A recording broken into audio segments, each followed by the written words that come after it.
Mga boss, mayroon akong ginawa dito ng Chevrolet Equinox at ang problema nito ay ayaw gumana yung kanyang aircon. Saan po kanyang makikita ay nakakalas-kalas yan.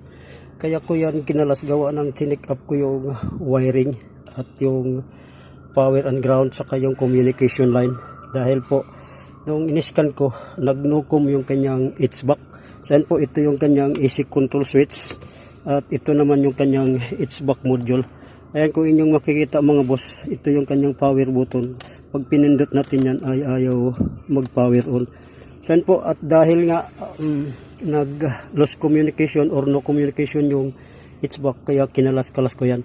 At na-check up ko na naman yung mga fuse nito ay okay naman. Yung power supply nito okay, tapos yung power supply din ng HVAC ay okay.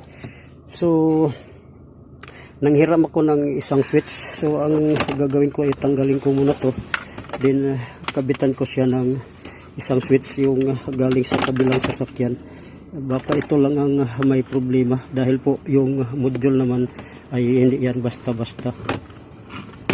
Ayan, kabit muna natin to at makikita po natin yan na gagana.